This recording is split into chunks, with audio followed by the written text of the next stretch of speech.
Hi, everybody. I'm John Kiriakou. Welcome back to John Kiriakou's Briefing Room. I have to start off by saying that we've been doing this for 1 week, and we have 127,000 subscribers. So thank you, thank you, thank you. We can only do this because of you. And I would ask you humbly if you will please continue to spread the word, to like, to subscribe, to comment, and we're going to keep growing it from here. So thank you very much. I also wanted to say that this is the only official John Kiriakou podcast, the only one. There are lots and lots of clips and other sites out there that claim to be, I've even seen the word official used a couple times. It's not true. This is the only one. So if you see me elsewhere, please ignore those. And let us know what you are excited to see on the show in the future as we keep growing. We're going to have an email address for you toward the end. I would like to begin today by talking about Iran. This is month 5 of our supposedly 3-week war with Iran. Remember, the Iranian government was supposed to collapse like a house of cards. Anybody with any background in the Middle East said at the time that that was absurd, that the Iranians were not going to fold and just fall apart. And of course, they haven't. Well, we've just had potentially our biggest escalation of the war so far, at least in weeks, maybe months, after 2 U.S. servicemen were killed in Iranian airstrikes in Jordan. There's a third serviceman who is missing and presumed to be dead. Here we have a cable news host learning in real time that the United States may not have been fully honest with the American people about Iran's missile capabilities. I want to show you this clip, and then we'll talk about it. So Maria Bartiromo used the word obliterated. We had obliterated Iran's military. No, we haven't. We have degraded Iran's military, but obliterated, that's a word that the president used. That's just simply not true. It's not obliterated. I want to say a couple of other things that I've said in the past, but they're important and they bear repeating here. Iran has 93 million people. 93 million people. We couldn't defeat Afghanistan with less than a quarter of that population. We couldn't defeat Iraq with less than half that population. Iran has 93 million people, and it is the size of the whole of Western Europe. And it's surrounded on 3 sides by formidable mountain ranges. If we wanted to really overthrow the Iranian government and replace the Iranian government, we would need 1 million ground troops. It's not going to happen. So sure, we've degraded the Iranian military. Yes, the United States and Israel have taken out, for the most part, the Iranian military leadership, but there's always going to be somebody else that pops back up into a leadership role. And where the Iranians have had their successes has been with the use of suicide drones. Now, we're using $100,000 missiles against $5,000 or $10,000 drones. The Iranians can produce tens of thousands of drones, and what they don't produce, they just buy from the Chinese and the Russians. And they just send wave after wave after wave of drones. So listen, if you've got this cheap drone and you just strap some explosives to it, and then you send it to its target, then what do you care if it's shot down by a $100,000 missile? It doesn't make any difference. In the meantime, the Iranians have been engaged in this tit for tat where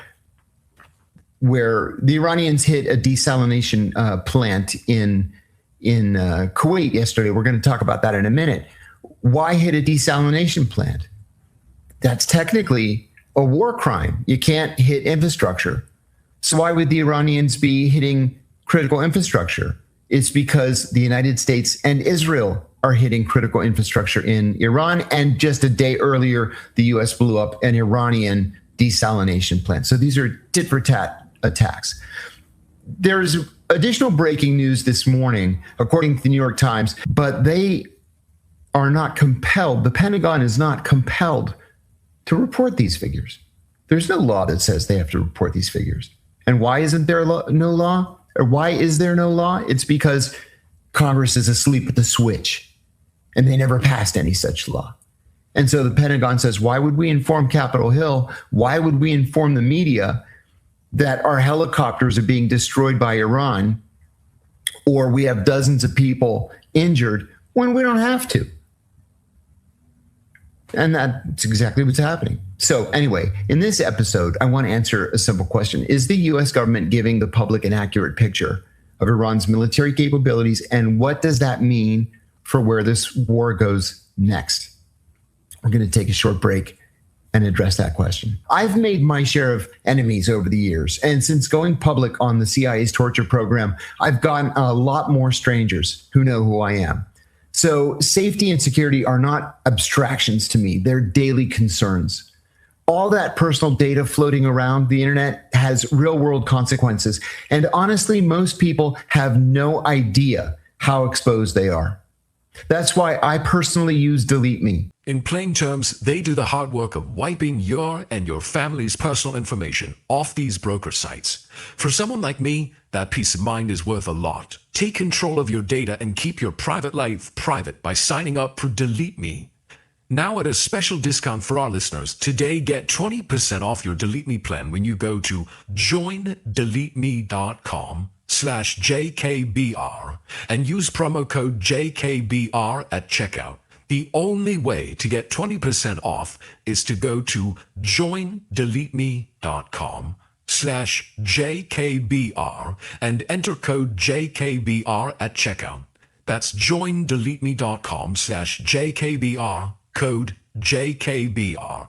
There is no question that the United States has inflicted extraordinary damage on Iran. That is pretty doggone grim. $132 billion in costs. You know, that's thousands and thousands of dollars for each American taxpayer, not even a taxpayer, for each American citizen. So this is a bigger problem over a longer term than our government has led us to believe. According to Iranian state media this morning, too, one of the U.S. strikes hit a nuclear power plant that was still under construction. That would be a violation of international law if that turns out to be true. Now, step back and look at the broader trajectory of this war. Politically, the United States has made clear that it does not want a large-scale ground invasion. That would be impossible to achieve. That leaves Washington relying primarily on air and naval power. But air campaigns can only do so much against an enemy whose missiles and drones are dispersed, they're mobile, and they're buried underground in many cases. That's why, despite months of intensive bombing, Iran retains the ability to strike U.S. partners all across the region.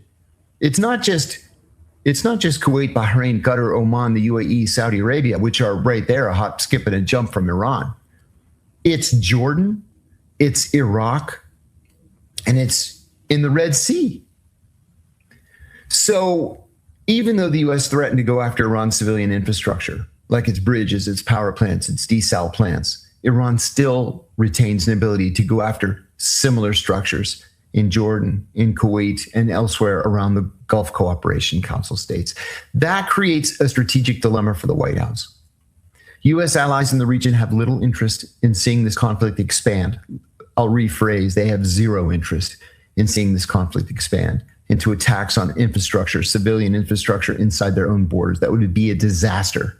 And despite the deaths of another 2 U.S. service members this week, the administration has so far stopped short of another major escalation against Iranian civilian infrastructure. I'm going to say that the United States probably will not ramp up attacks on civilian infrastructure. So I want to give a grade of D for how this war is going. If the goal was to murder the Iranian leadership, all right, they've all been murdered. If the goal was to take out the Iranian military leadership, they're gone. They're all dead. Almost all the nuclear scientists are dead. So why are we still fighting in Iran? I think that this war is going to go for months. I've been saying from the beginning that we're probably all going to wake up one day and Donald Trump will have posted on Truth Social, "We won. It's all over. Everybody's coming home. It's the greatest victory in the history of victories," et cetera, et cetera. And really, in the end, nothing's going to change. What if the way money works is about to change? Not someday, not hypothetically, but right now. China and the United States are both making moves that suggest we could be heading towards something that the world hasn't seen in more than 50 years, a return to gold-backed money, or something very close to it. China is shutting down paper gold trading at 4 of its biggest banks, all on the same day. And they're building a new system that settles in physical gold instead. Physical gold. On our side, the government is sitting on more than 8,000 tons of gold, still valued at $42 an ounce on the books. Legislation to fix that is already in Congress. If both superpowers start anchoring their currencies to gold, what happens to the price? And more importantly, what happens to every dollar in your retirement that isn't backed by anything at all? That's the question a free report from American Alternative Assets answers. It's called The Day Money Changes Forever. And if you have an IRA or a 401k, you need to read it right now. Get your free copy at johnlovesgold.com. That's johnlovesgold.com, or call toll free 1-888-GOLD-053. When I was at the CIA, both as an analyst and as an operations officer, one of the things that I hated the most was the United Nations General Assembly. It takes place every single year in September, and it brings the city to a screeching halt. My last tour in my CIA career was at the United Nations in New York. It's hard to even get within blocks of the U.S. mission to the United Nations. It's just ridiculous. And world leaders come from all over the planet to give speeches before the General Assembly. Well, the General Assembly, as it happens every year, is going to take place in September. It's also called UNGA, by the way. And these world leaders, like they do every year, are going to descend on New York. It's the Super Bowl for global politics. It's also a big deal in terms of global drama, where international leaders love to get the chance to stage on the world stage. You know, you go back and, in history, we're taught about Nikita Khrushchev pounding his shoe on the table at the General Assembly, or Fidel Castro giving a 6-hour speech, or Muammar Gaddafi coming and sleeping in a tent in Central Park because he wanted to be like one of the common people. Well, there's a major feud this year, and that's a feud between Benjamin Netanyahu and the mayor of New York, Zoran Mamdani. Mamdani has been very public in his statements over the past week or 10 days that he's going to try to arrest Benjamin Netanyahu when Netanyahu arrives in New York and turn him over to the International Criminal Court in The Hague. We've got a short clip of Mamdani talking about this. The ICC is the International Criminal Court. The United States and Israel do not recognize the International Criminal Court and are not parties to what is called the Rome Convention. So, the Rome Convention. So, Mamdani's not going to arrest Benjamin Netanyahu. This is something that he's doing for his own political benefit. That's what politics is all about. Is Benjamin Netanyahu a war criminal? Of course he is. Should he go to the ICC? I believe that he should. But it's not going to happen. Have you ever wondered what it feels like to shoot with the same precision tech used by U.S. Special Forces? Well, good news. After years of research and development, MCG Tactical just dropped something incredible, the Stinger Combat Sight. This isn't your average red dot. Using holographic technology once reserved for elite military and law enforcement, the Stinger delivers crystal clear precision, so accurate you could hit a dime at 300 yards without even trying. This is the exact same level of technology used by the pros, but here's the twist. Most sites like this go for $600 or more, and people happily pay for it. But right now, through an exclusive deal with MCG Tactical, you can get this mil-spec sight for under $200, and it gets better. For my listeners, you're getting 67% off, and they're covering the shipping. Just scan the QR code or go to mcgtac.com/John Sting to get yours today. The only catch, supply is tight, and these are already flying off the shelves. So if you want a site built for the best, now's your shot. Grab yours before they have to shut down orders. That is mcgtac.com/John Sting. I'd like to talk also about the World Cup. I have to say, I have never liked soccer. I have always found it to be the most profoundly boring sport that has ever been invented. And I'll tell you why. It started when I was a little kid. I wasn't even a little kid. I was a teenager. And there was a little clip on Saturday Night Live Weekend Update. That's the fake newscast in the middle of, it's usually at midnight on Saturday Night Live. And they made just one fleeting reference to a soccer match. And they said that the soccer game between Yemen and Saudi Arabia was decided early when Yemen built an insurmountable 1-0 lead. And I was like, exactly. It's so boring that 1-0 wins the game. And these guys just kick the ball back and forth and back and forth. And then I decided this year, maybe I'm wrong. How can 7 billion people love soccer and I don't? I must be missing something. And I was. It was actually very exciting. Once you learn the strategy of it, okay, I admit I was wrong. And so I watched the World Cup, and it was very exciting. I wanted Germany, France, and Brazil to lose because they always win. And then they all lost, so it was kind of cool and fun, and I enjoyed it. Well, Spain won last night in something of a dirty game, and not dirty on the part of the Spaniards. It was kind of dirty on the part of the Argentines, whom they defeated. And there was even a red card, which is a big deal. I want to show a clip of something that struck me as very funny. Donald Trump, of course, is a soccer fan. And he has exerted a lot of influence over FIFA, the governing body of international soccer. So last night, he was present to present the FIFA Champions Trophy to the Spanish. Can we run that clip? I have to say that I agree with the guy. Having watched Donald Trump for many years, I had the opportunity to meet him one time very briefly. So much of what he does in public is show. It's really showmanship. When he says that he doesn't have any tension with Spain, I think that he really believes that he has no tension with Spain. The Spanish may disagree, but I think Trump believes that this is all just a part of the game of politics, and there are no hard feelings. I wanted to move on to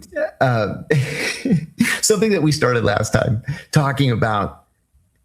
Well, not even talking about. I just want to reiterate how grateful I am to my fans and supporters out there who are doing so many creative things on TikTok and Instagram and Facebook and elsewhere. There's a guy who posted something on